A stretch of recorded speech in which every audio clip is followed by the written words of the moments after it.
بسم اللہ الرحمن الرحیم۔ شروع اللہ کے نام سے جو بڑا مہربان نہایت رحم کرنے والا ہے۔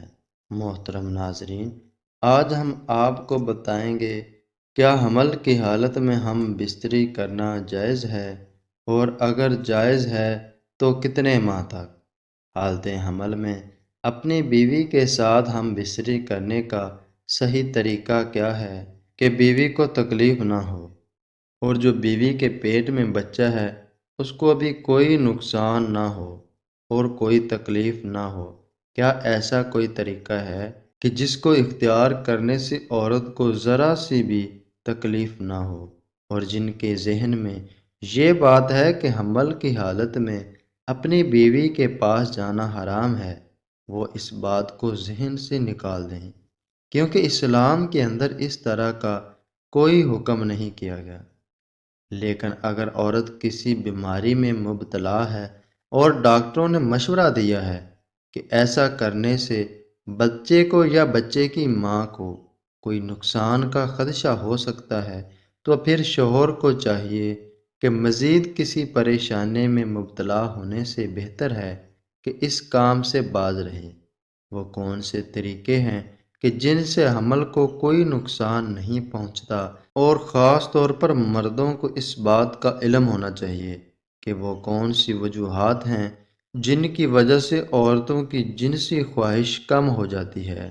سب سے پہلے تو ہم مردوں کو یہ بتانا چاہتے ہیں کہ عورت حمل کے شروع میں اکثر اوقات قے کا آنا، سر درد، سر کا چکرا جانا اور بھوک نہ لگنا جیسے مسائل بنتے ہیں، جس کی وجہ سے عورت کی جنسی خواہش کم ہو سکتی ہے۔ اس حال میں بھی مرد کو ہم بستری کرنے کی اجازت ہے، لیکن اس کے ساتھ اپنی بیوی اور ہونے والے بچے کا خیال کرنا بھی آپ کی ذمہ داری ہے۔ اور کچھ لوگوں کی غلط فہمی یہ ہے کہ دوران حمل ہم بستری کرنے سے حمل ضائع ہو جاتا ہے۔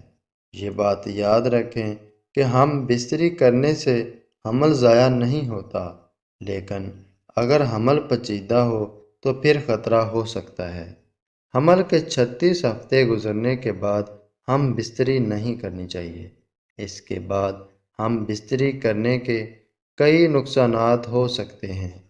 ایسا کرنے سے بچے کی ماں کی بچے دانی کی جھلی وقت سے پہلے ٹوٹ سکتی ہے، اور ایسا بھی ہو سکتا ہے کہ عورت کو وقت سے پہلے ہی دردیں شروع ہو جائیں۔ حمل کے شروع میں ہم بستری کرنے کے لیے کوئی بھی طریقہ اختیار کیا جا سکتا ہے، کوئی بھی پوزیشن اختیار کی جا سکتی ہے۔ اس وقت کوئی نقصان والی بات نہیں ہوتی۔ 7 ماہ، 8 ماہ اور 9 ماہ میں ہوتی ہے تو اس وقت عورت کو کیسے ملنا چاہیے کہ عورت کو کوئی تکلیف نہ ہو، تو اس وقت پر عورت کا پیٹ بڑھ جاتا ہے۔ اس کے بعد ہم بستری کیسے کرنی چاہیے کہ بچے کو بھی کوئی نقصان نہ ہو اور عورت کو بھی کوئی تکلیف نہ ہو۔ وہ 2 طریقے کون سے ہیں؟ پہلے تو اپنی بیوی سے اجازت لے لیں اور اس بات کی تسلی کر لیں کہ آپ کی بیوی اس کام کے لیے رضامند ہے، اور اس کو ڈاکٹر نے کسی وجہ سے ہم بستری کرنے سے منع تو نہیں کیا۔ اگر ایسا نہیں ہے تو آپ اپنی بیوی کے پاس جا سکتے ہیں، لیکن اس بات کا خیال رکھیں کہ ایک تو آپ اپنی بیوی کی پیٹھ پر زیادہ زور نہ ڈالیں، اور دوسرا اس کے پیٹ پر زیادہ زور نہ ڈالیں۔ اس کے علاوہ آپ کوئی بھی طریقہ اختیار کر کے اپنی بیوی سے سکون حاصل کر سکتے ہیں۔ اللہ تعالیٰ سے دعا ہے کہ وہ میرا سنانا اور آپ کا سننا اپنی بارگاہ میں قبول فرمائے۔ آمین۔